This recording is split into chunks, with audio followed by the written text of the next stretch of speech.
Nation one election को लेकर गठित हाई लेवल कमेटी ने आज राष्ट्रपति द्रौपदी मुर्मू को अपनी रिपोर्ट सौंप दी है।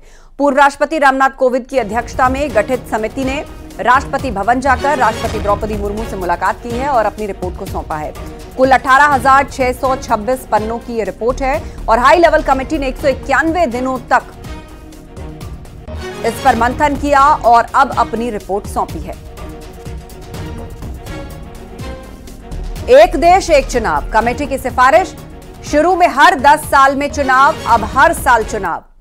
हर साल कई चुनाव से नागरिक समाज पर भारी बोझ।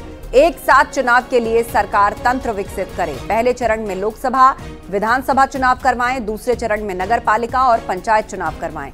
लोकसभा विधानसभा के 100 दिन में पंचायत चुनाव। एक साथ चुनाव कराने के लिए अनुच्छेद 32 324A लागू हो। त्रिशंकु सदन, अविश्वास प्रस्ताव जैसी स्थिति में नए सिरे से चुनाव। लोकसभा चुनाव के ठीक बाद हो एक देश एक चुनाव की घोषणा। लोकसभा की पहली बैठक के दिन एक देश एक चुनाव की घोषणा की जाए। लोकसभा विधानसभा नगर पालिका पंचायत चुनाव सब एक साथ करवाएं। तो 18,000 पन्नों से ज्यादा की ये जो रिपोर्ट है उसमें ये सिफारिशें की गई हैं। एक देश एक चुनाव कमेटी ने इसकी सिफारिश की है। राष्ट्रपति द्रौपदी मुर्मू को यह रिपोर्ट सौंपी गई है।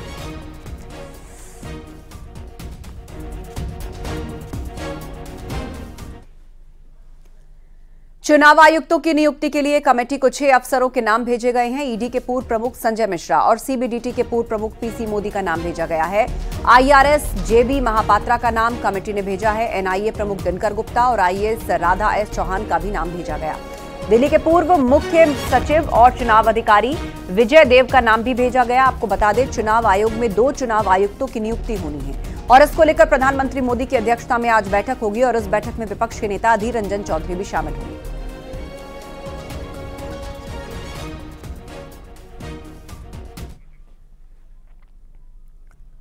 अश्लील कंटेंट पर केंद्र सरकार ने बड़ी कार्रवाई की है। सूचना प्रसारण मंत्रालय ने 18 ओटीटी प्लेटफॉर्म्स को ब्लॉक किया है। इसके अलावा 19 websites, 10 app, 57 social media handles को भी ब्लॉक किया गया है।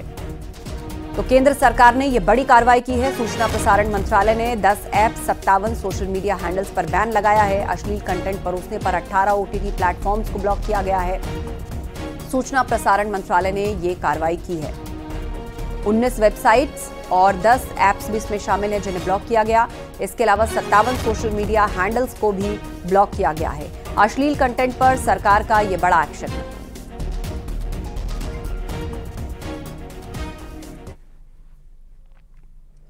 केंद्रीय गृह मंत्री अमित शाह ने सीएए को लेकर कहा है कि यह कानून कभी वापस नहीं लिया जाएगा। हमारे देश में भारतीय नागरिकता सुनिश्चित करना हमारा संप्रभु अधिकार है।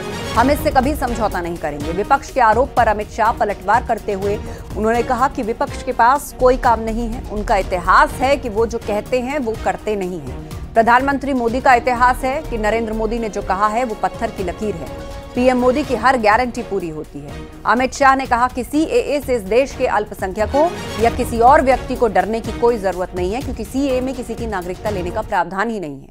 सीएए सिर्फ और सिर्फ 3 देश अफगानिस्तान, पाकिस्तान और बांग्लादेश से आए हिंदू, सिख, जैन, बौद्ध, ईसाई और पारसी शरणार्थियों को नागरिकता देने का कानून है।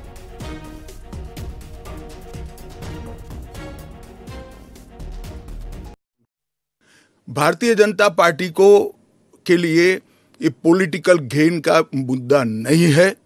भारतीय जनता पार्टी के लिए, हमारे नेता नरेंद्र मोदी जी के लिए अफगानिस्तान, पाकिस्तान और बांग्लादेश से आए हुए करोड़ों शरणार्थियों को उनका अधिकार देने का मुद्दा है, उनकी वेदना से मुक्ति दिलाने का मुद्दा है और उनकी 3 पीढ़ी को न्याय देने का मुद्दा है, जो कांग्रेस पार्टी ने को और कोई काम नहीं। उन्होंने तो सर्जिकल स्ट्राइक और एयर स्ट्राइक को भी बताया कि आपका पॉलिटिकल फायदा है, तो क्या हम टेररिज्म पर कदम न उठाए? इन्होंने 370 को भी बताया कि ये आपके पॉलिटिकल फायदे के लिए कर रहे हैं। हम 1950 से कह रहे हैं कि हम 370 को हटाएंगे। उनका हिस्ट्री है, जो बोलते हैं वो करते नहीं है। मोदी जी का हिस्ट्री है, जो भारतीय जनता पार्टी ने कहा है, नरेंद्र मोदी ने कहा है, वो पत्थर की लकीर है। मोदी की हर गारंटी पूरी होनी है।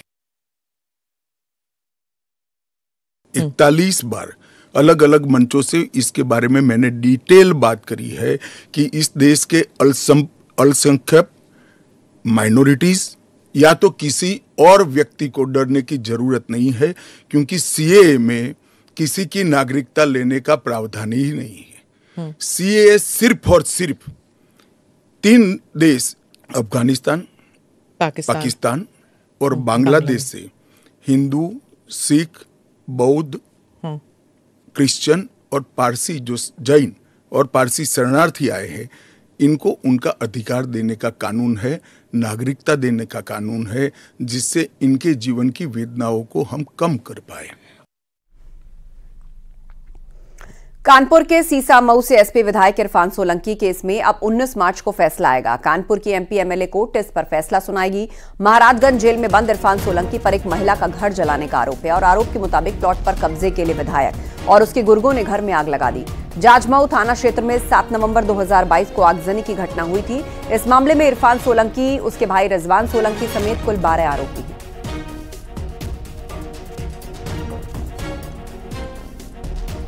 महिला का घर जलाने के मामले में सपा विधायक इरफान सोलंकी और 5 आरोपियों के भाग का फैसला आज कानपुर कोर्ट में होना था, लेकिन 2 आरोपियों के जमानती बॉन्ड जमा नहीं होने पर कोर्ट ने इस मामले को 19 मार्च तक के लिए स्थगित कर दिया है।